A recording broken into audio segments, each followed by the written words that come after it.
Good morning, all. We'll get started in another minute or so. Give any additional people a chance to connect with us here.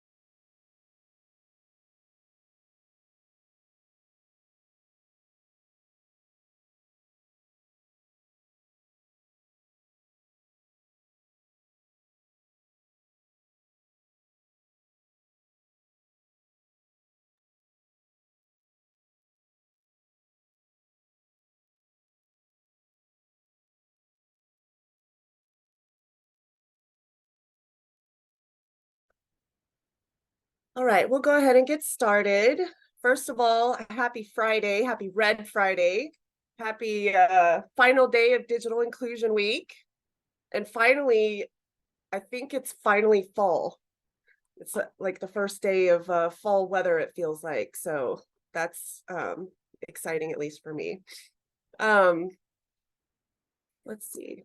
So this is the Kansas City Coalition for Digital Inclusion.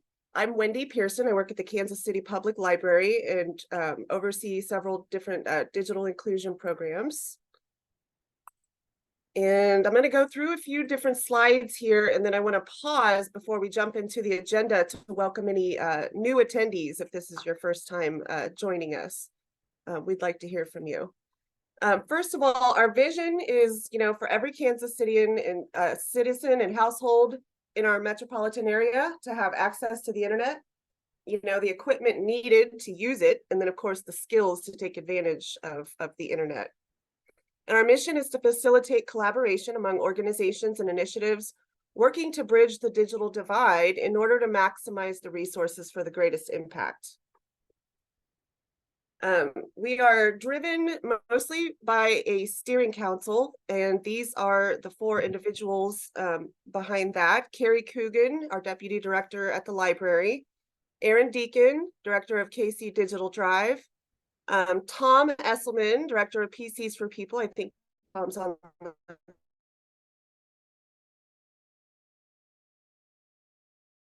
call today, I saw. And then I saw INA steering council members.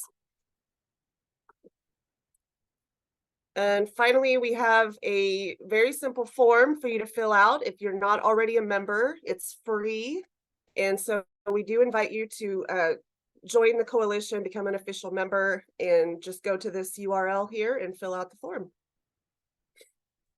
And there are many ways to stay connected with the work that we do across the metro. And our geographic footprint is actually growing, which is very exciting. So we've heard a lot recently from some of our other metro counties around the area. So, like Clay County, Miami County, and Kansas. So it's really exciting to see more and more people joining every single month. And then I think here's our agenda. But before we jump in, I'd like to give the new attendees, if you've never joined us before today, if you don't mind just introducing yourself and telling us which organization you're with and why digital inclusion is important to you. Do we have any new folks joining us today? Kyra, you want to go ahead? Yes, thank you for the warm welcome.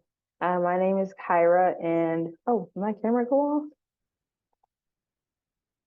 And I am an AmeriCorps American Connection Corps member serving here at KC Digital Drive on the digital inclusion team. And digital inclusion is important to me because of the intersectionality, so kind of intersecting with education, healthcare, workforce. So all of those things are really important in creating access to all of those opportunities. So I'm excited to be here. Welcome, thank you. Who else? I see a few faces I've never. Let's see, Sarah, go ahead. Hi, I am also here with Kyra. I am an ACC member serving at Drive. I am excited to kind of bridge that gap and people receive the resources that they need to apply for jobs, to connect with other people, to connect with their families, just really everything that is necessary in this growing technology world. So I am very excited to be a part of this movement. So thank you. Wonderful. Welcome, Sarah. Thank you. What about Leah? Hello, yes. For those of you that don't know me, I'm Leah. I'm also an AmeriCorps member at KC Digital Drive. We've got a cohort of 4 of us, so that's very exciting. There's also Brenna, who's not here with us today, but she will definitely be on the next meeting she can. And I actually really enjoy connecting with our partners in our community. So I've been able to talk with a few people on this call already, and I'm just excited to continue to learn and grow and see what's going on with the coalition. So thank you for having me. Welcome. We're glad to have you. Let's see who's next. Who else have we not heard from before? Is that everyone? Hey, Wendy, it's Tom. Can you hear me? Hello? Wendy, can you hear me? I think Wendy's internet is kind of going in and out. We can hear you, Tom. Go ahead. Yes. Hey, I just now want, I can hear you. Oh, cool. Hey, it's Tom. I neglected to say anything when you introduced me before, but I just wanted to say a shout out to everybody that's on the call. I'm standing here in Kansas City's Loose Park, and it feels like the middle of winter. I thought it was going to be a lot nicer than it is. But I chose it as a backdrop because I've been in 3 different places around the city today. Blip Coffee down in the West Bottoms. I was over at the Lamp campus, and I'm here in Loose Park, and I'm just testing out Wi-Fi strength and Wi-Fi signals. And it's been a nice little experiment.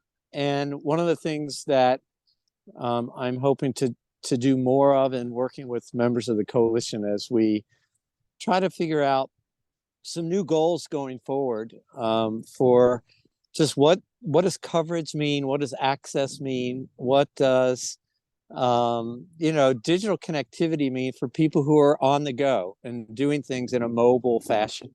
But I also wanted to show off, my Chiefs red, because even though it's not a home game this weekend, we do have a tradition here at the coalition to wear red on our Fridays. So anyway, just shout out to everybody.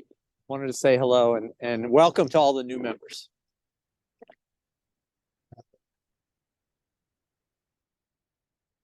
Okay.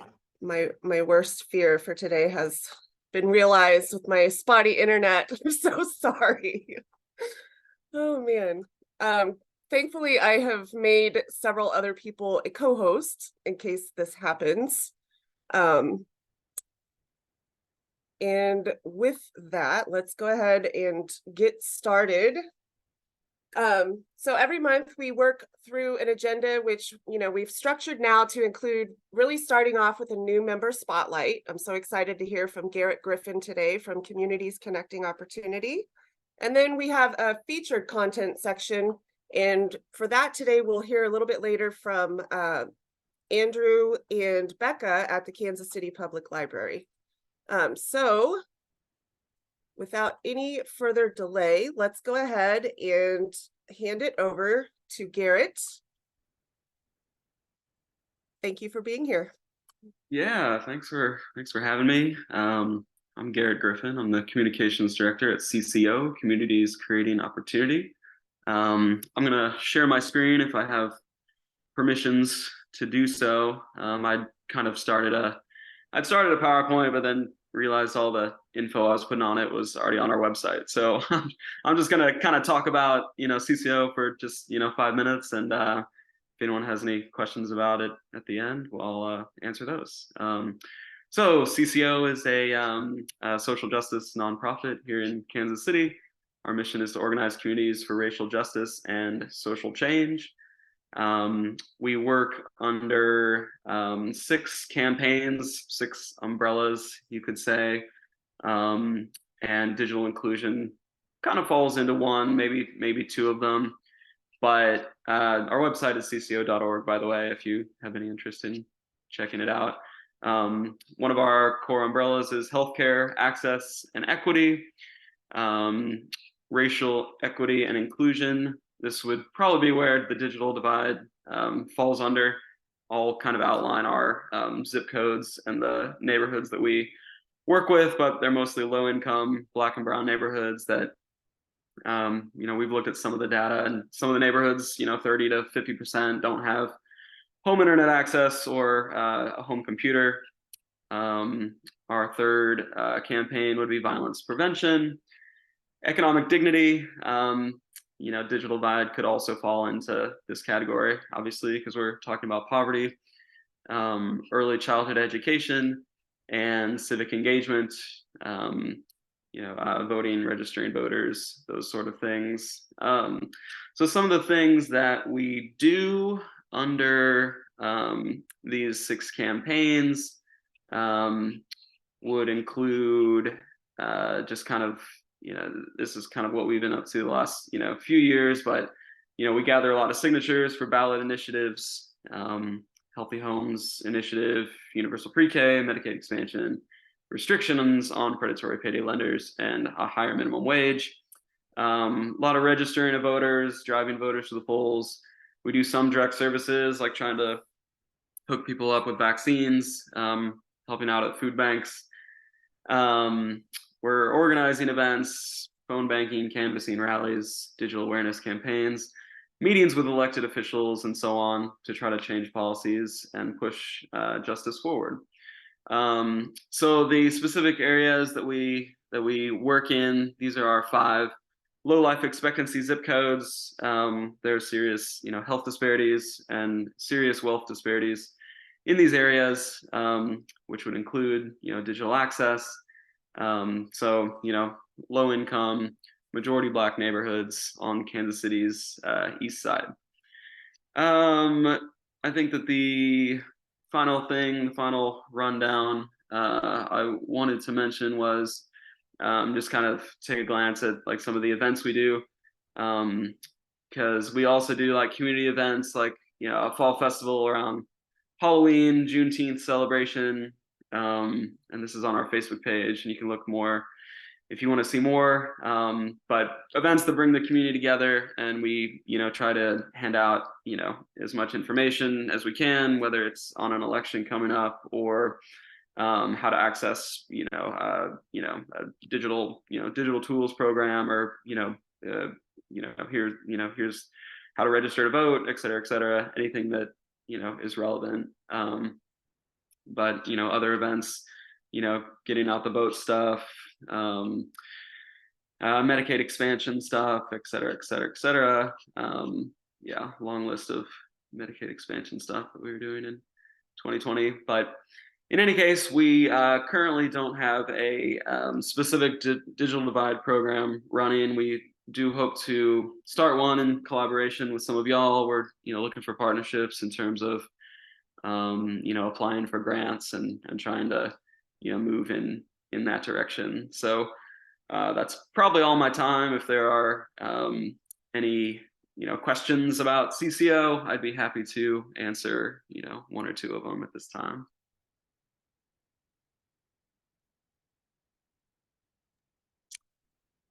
Well, seeing none, I guess I'm gonna turn it back over to the organizers. Thank you for giving me that space, and happy to be here. Yeah, thank you so much for being here, Garrett. It was great to hear from you and learn about CCO. And I have a question. Yes. Sorry, real quick. No, go for it, Tom. It just took me a second to get positioned. Garrett, I'm just curious about CCO as an organization, and I may have missed this in your comments. Is it part of a national group, or are you just locally based? And if it is national, how do you define your affiliation with the broader group? Yeah, well, it's a local Kansas City org, founded in 1977. We do have a few national affiliates, Community Change, formerly the Center for Community Change, and then another national affiliate would be CPD, the Center for Popular Democracy.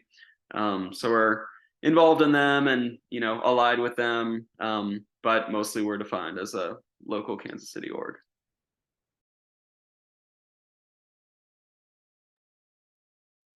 Any more questions for Garrett? And I think Garrett, as you look at digital inclusion, there is certainly possibility, it looks like, where you could actually integrate it into your existing campaigns. For example, economic dignity, racial equity and inclusion, healthcare access and equity. I mean, those are things that already really strongly probably involve digital inclusion and overlap pretty well. Very important. Absolutely. Yeah. Well, thank you so much. I'm going to leave my video off in case hopefully that helps with my bandwidth here.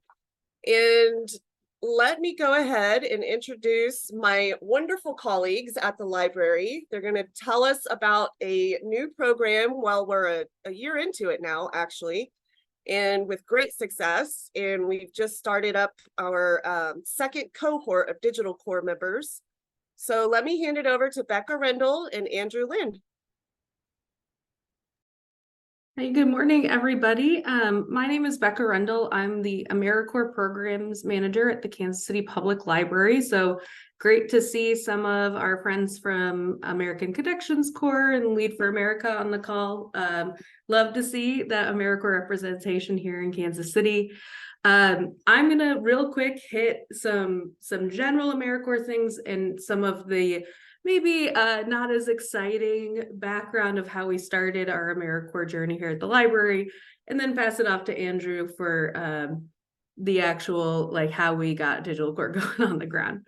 So I'm going to share the screen here. All right, so first we always just start out with what is AmeriCorps. Not everyone has heard of it, so briefly, AmeriCorps is the federal agency that's in charge of national service and volunteerism in the United States. So really focused on responding to community needs as identified by people in that community, rather than here's a program that's the same everywhere. It really is rooted in the needs of each individual community. If you have specific questions about different AmeriCorps streams of service, this is a fun agency that has a lot of different laws that have authorized different national service programs. I'm happy to talk about that some other time. But just so you know where AmeriCorps is going and moving right now, this actually works perfectly, Wendy, with what you said, is that we're working to alleviate poverty and advance racial equity. So there really is that intersection. I know one of the ACC members also identified that intersection with racial equity. And then there really is a push to enhance the experience of the members on the ground and ultimately uniting Americans by bringing them together in service. That's really the goal of that AmeriCorps agency. And this is an exciting year because AmeriCorps just turned 30 last week. So I will get things done for America to make our people safer, smarter, and healthier. Always believed that you would elevate the cause of citizen service in America. I will bring Americans together to strengthen our communities. Fired up! Faced with apathy, I will take action. My husband, Martin Luther King Jr., once said that life's most persistent and nagging question is, what are you doing for others? Faced with conflict, I will seek common ground. Faced with adversity, I will persevere.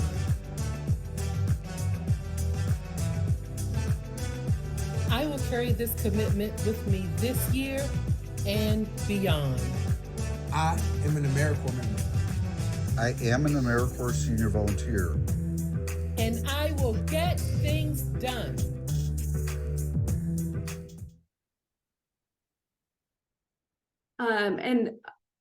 So you saw lots of different examples of what AmeriCorps looks like here in Missouri. I didn't pull the Kansas numbers, but I'm happy to grab those too if people would like.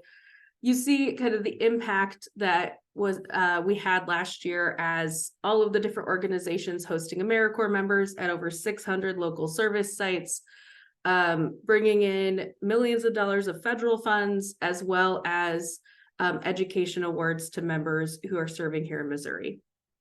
So that's my quick overview of AmeriCorps.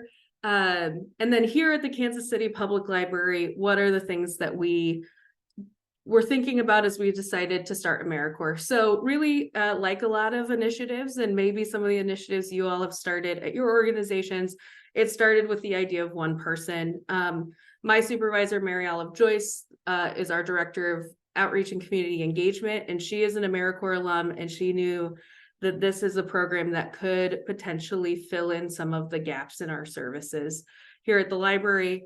And then Wendy started here, and digital inclusion became much more of a focus of multiple departments here at the library. And so we really were using AmeriCorps as a way to pilot new ideas. And then this last point is really part of the impetus for Digital Corps.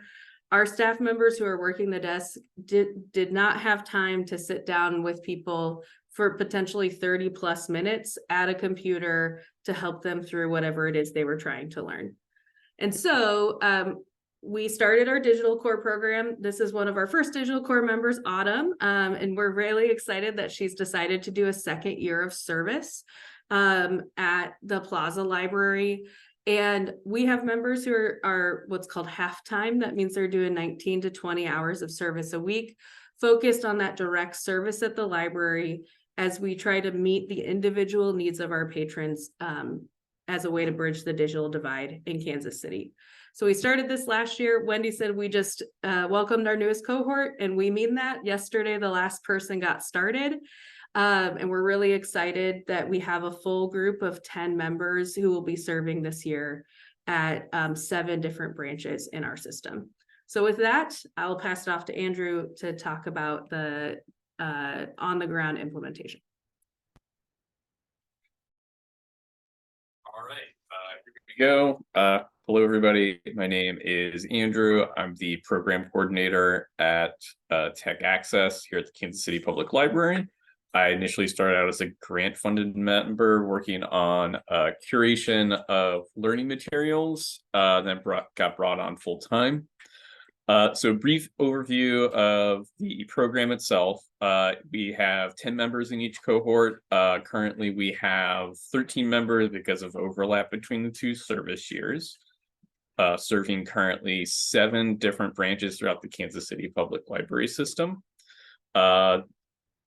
I can looking back at our stats, like earlier today, we had in a complete total of the Digital Corps program, we had 3,026 different learning interactions with patrons over the course, and this is from September 2023 to September 2022 to September 2023.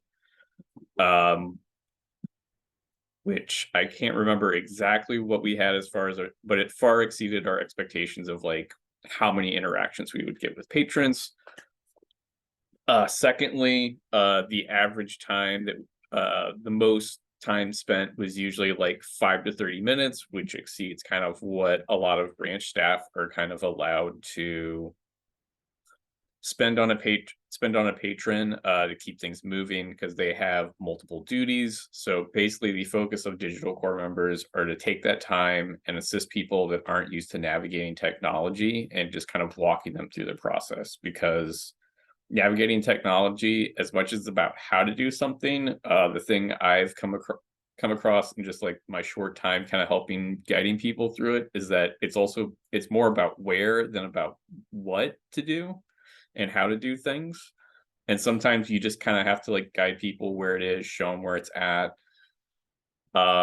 We we've had really great success stories with digital core members helping people that have recently been incarcerated get situated back. People that have been in this prison system for 10 plus years, just getting used how to using technology and getting situated so they can succeed. We've had people work with people just looking to gain new job skills. We have a digital core member that took it upon themselves to build a learning tool, building learning materials for helping people learn how to use DaVinci Resolve to edit videos, as well as posting videos on different social media platforms. Becca and I were both kind of pretty open about, determined to make it kind of like an open space where people can kind of take whatever technology that they feel comfortable with and have knowledge in, and really kind of build upon that and use that as part of their service. I would say the biggest challenge has just been sometimes coverage hours. A lot of times, like, it's sometimes difficult for people. It's difficult to reach people and let them know when they're coming, when they're going to be in. The target audience we're trying to reach of patrons aren't online a lot, so trying to reach them via like different social media platforms is kind of difficult. So what we did is we set up a weekly schedule that each member goes by. They're all at one location, so they build regular rapport with people that come into the library every day, and also it becomes predictable for people to know when to come in if they need tech help. But we started a new cohort on September 11th, which was obviously AmeriCorps' one of AmeriCorps' days of service, and we currently have people in our central location. We have people in Independence, as well as down as far south as 75th Street at our Waldo location. So it's a pretty broad coverage across most of the KC metro area. So that's about all that I really had prepared. So I would kind of like this open up to people that might have questions about the program and possible ways of connection.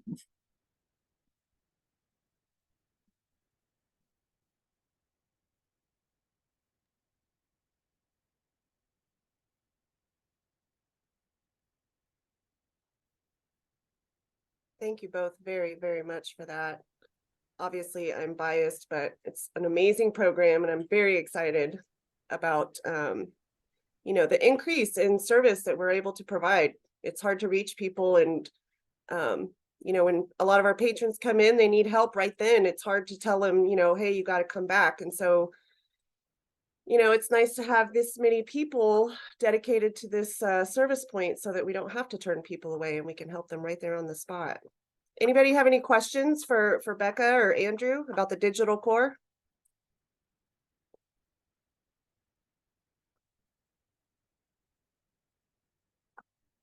Well, okay. Let's see. It's Tom again. I have a question. Yeah. Oh, it seems to be on delayed reaction.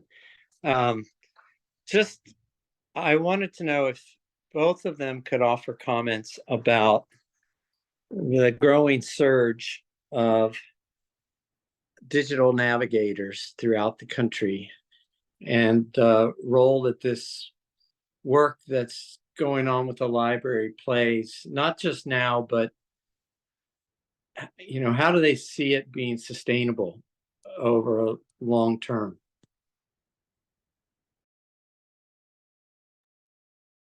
Yeah, Tom, thanks for that question. We actually, when we designed our logic modeling grant for this program, we looked at the digital navigator model from NDIA. So we really were seeing this as a way to have something like a digital navigator here at the library. We also, just being a library, and when it comes to freedom of information, yes, it's Digital Inclusion Week, also Banned Books Week. And so we're always thinking about making sure we're being responsive and non-judgmental to the specific needs of our patrons. So we're not going to create a program that's like how to navigate Medicaid, and that's the only thing we're going to do. We wanted to make this, like Andrew said, as open and broad as possible so that we can help people achieve whatever the goal is they have when they came to the library that day. In terms of sustainability, if you've been watching the news, I'm sure you're aware that the sustainability of federal government funding is an interesting topic right now. And so we feel pretty good about our partnership with the Missouri Community Service Commission. That is the state office that administers AmeriCorps funding. And so right now we have 3 years of funding. We'll apply for another 3-year cycle next year. But I think that is an ongoing question for us, is how do we make sure in the event that AmeriCorps isn't funded at the level we anticipate it being funded at, which has happened in its 30-year history, how do we move forward with that? And I know Wendy's team has great connections, and we would likely be looking more at taking this model, pivoting to volunteers, pivoting to nonprofits. We're hoping not to have to do that in the next little while, but we'll do our best. But sustainability is something we're always thinking about. Well, I appreciate your answer, Becca, and it's a huge opportunity for all of us as we look at a lot of federal funding that's going to be coming through the states here in the next year. Taking a program like what you guys are doing with AmeriCorps, and the fact that it's tied to the library system, there's kind of a method to my madness in asking this question, because there's a lot of institutional stability around library systems in general. And so I think what you're doing with the AmeriCorps Tech program is a great model for more and more programs that are emerging around digital equity, because the federal funding is going to go away. I mean, let's just be honest. It comes and goes. It might not go away today or 2 years from now or 3 years from now, but there's always going to be cycles of federal and state funding. And so our responsibility, I think, as digital equity practitioners, is to make sure all the work we're doing in this space has the best chances of being maintained long after the federal dollars go away. So that was the reason for my question, and I appreciate your answer. And I hope we can all learn more and better ways to work, not just with libraries, but schools and healthcare organizations as well, where people are always going to rely on schools and hospitals and healthcare clinics and libraries for things that are now becoming more and more dependent on digital connectivity. And so as we build more programs around working with those so-called anchor institutions, I think that's what's going to give all of our programming work the best chances of being sustainable in the future. So I love what you guys are doing. I think it's a great example. And to the extent it's tied to the library, it gives us a lot of confidence that it has the chance to live on well into the future, even if your federal dollars, for some reason, become harder to obtain.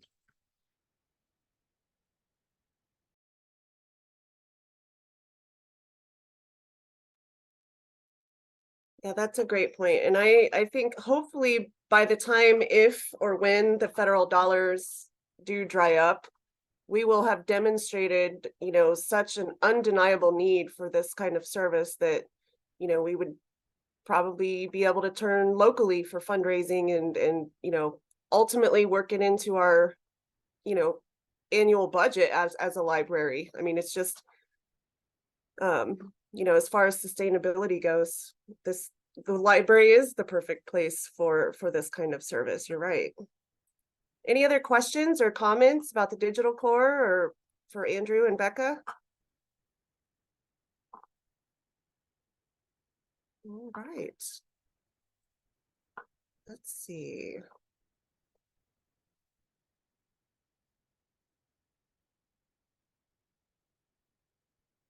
Well, with that, we might be on our way to some kind of record for the shortest digital or coalition meeting. Next, we would like to just really open it up to anyone. If you've got something coming up, an event or an initiative, a meeting, or anything you'd like to share with the group, now is the time. So does anybody have any announcements you'd like to share with us today? I would be interested, Wendy, in knowing what people did this week for Digital Inclusion Week.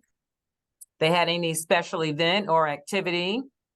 I set up at the Olathe Library for ACP enrollment and plan to go back over to that, not so much that space, but another space over there. And then tomorrow I'm kicking off my Culturally STEAM program, targeted to K through 6 students to learn more about STEAM education while learning about the contributions of Blacks in STEAM.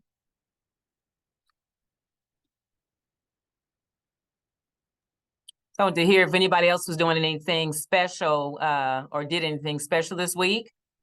Yeah, I'll chime in, Ina. First of all, it's great to hear all the great things that are happening already in our community. So this is Terry with Essential Families, and this week we held our first virtual digital 2-day digital navigator training that fell. We did on Tuesday and Wednesday of this week. And we are also launching our community partner program. We have a wait list now of 656 people. So we are looking for qualified community partners. And this is a paid engagement. We will help you identify and train best qualified people in your organization to be digital navigators. If you don't have any digital navigators, we have 59 of them now that can help. We provide new Dell laptops to our essential digital equity workshops that we encounter for our clients. As a community partner, you will have full access to our back office systems of management for scheduling our digital equity workshops as well. And then we will bring the cover populations to you because, like I said, we have 656 people on our wait list. We're just looking for partners that have a facility that can hold at least 40 to 60 clients at a time. And our community partner program is in partnership with the City of Kansas City Digital Equity Office. So we launched that this week, and we also did our first virtual digital navigator training. So that's what we're doing here at Essential Family. So if you're interested in being a community partner, you can reach out to us. So Terry, let me add this here. Let me go ahead and I'm going to put in the chat. Where's the chat on this thing? There it is. Here's the link that you can sign up and become a Essential Families community partner. Again, this is a paid event. We'll pay the digital navigators. We'll help you identify digital navigators. If you have people on your staff that can be, they'll go through Terry's 2-day training. If you do not a problem. We've got 59 of them, all education superhighway ACP certified. So they're all been certified through the education superhighway situation. But that's the link you can go to and get more details behind it if you're interested. I do not see the link in the chat. That might just be my computer. Okay, let's go here. Let me do it again. I'm gonna send it to everybody. Can you see it now? Yes. Yes, thank you. Yeah, so that gives you the full details of what we're going. You can even click on there and you can see our digital navigators in action. There's a lot of discussion around digital navigators, and people have different ways of doing it. But Terry, when she told me, I built all the software for all this stuff, but when she told me, yeah, they're digital navigators, but Terry's been doing this for 30 years. She said, these are case managers. So our model is based on a case management approach that includes follow-up. So if there's a digital navigator model out there that really doesn't have a follow-up, we tried that. That didn't work for us. And so we've tried a different variations. And then that's when Terry said, look here, I'm gonna do it the way I've been doing it for 30 years. So and it's working. It's working. So everybody got different ways of doing things. We're not saying our way is the only way, but this way here is working because you have to, there's some hand holding. One example, we have people coming to our essential digital equity workshops. They don't know that the shift key creates an uppercase on a keyboard. Why is that? Because they've been on their phones all this time, on their phones. They don't know anything about a keyboard and stuff like that. So this is fundamental things that we're doing to try to close the digital divide. So again, we need some partners. So right now, Terry, I'm not taking over here, but this is a call to action, all hands on deck. It really is, because we've got 656 people. Our average attendance is about 30 people. So you can do the math. We need about 24, 26 events, right? We're going to pay your digital navigators. We're going to bring you new Dell computers. We're going to walk you through the whole program. Let's work together to, get this digital divide closed. It's not hard to close. It's not hard at all. With these many people, I mean, the organization I just heard, they could be a partner. The guy he mentioned when we first started talking, great partner. I just see a lot of people here that could be partners with us. That's it. That's it. Thank you.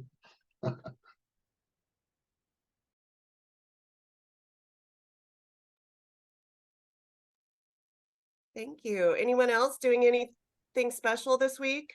Or have you done anything special this week? I guess we're on Friday, so. Hey, Wendy. Yeah, it's Tom. Tomorrow, there are at least three recycling events. One on the east side of the city, one on a little bit on the west side in Roland Park, Kansas, at the Roland Park Community Center, and one south in Corporate Woods. The one on the east side is at Arrowhead Stadium. And I don't know if Leslie Scott from KC Digital Drive is on this call, but she also runs a great nonprofit called Reuseful.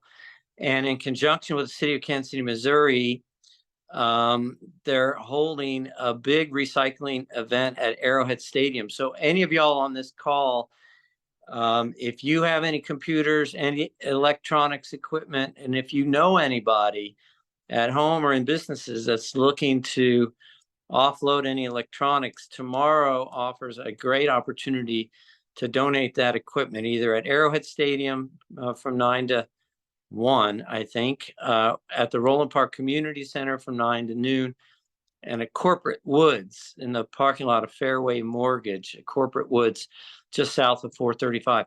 So believe it or not, you can be making a big positive difference on digital equity just by donating old electronics. So that's one of the things PCs for People has been really active at doing during this Digital Inclusion Week, is a lot of recycling pickups.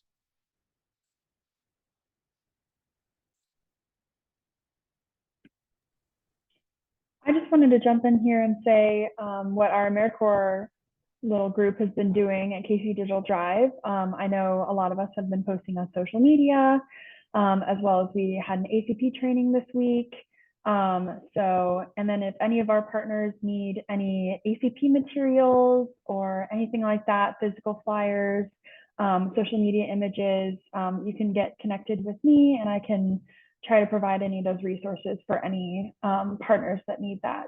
So yeah, but we're doing a lot of great work. I'm really happy that I was here and could hear about all of the great things that you are all doing. So thank you.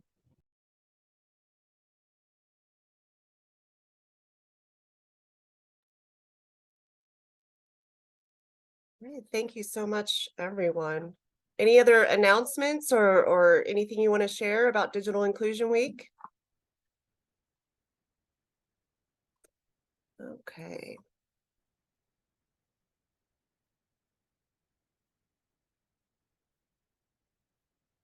So with that, of course, we meet on the first Friday of every month. Sometimes we switch it up when we have holidays and things like that. But for next month, November 3rd is our first Friday. So we'll meet at our normal time from 10:30 to noon. And it will also be a virtual meeting through Zoom like this.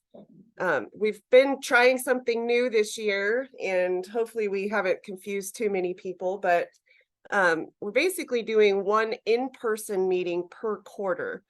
And the pandemic made us realize that, hey, we have Zoom, we can meet virtually, and it really allows a lot of people to be able to join us if they can't really physically get away from the office. So We decided to go with kind of a hybrid model. And so each quarter we have an in-person meeting, and for the final quarter, this year, December, we'll be meeting at the library for our annual, sort of holiday end of year reception. But otherwise, November 3rd at 10:30 on Zoom is our next meeting. And with that, if nobody has anything else to share, I think you're going to get a lot of time back on your calendar today.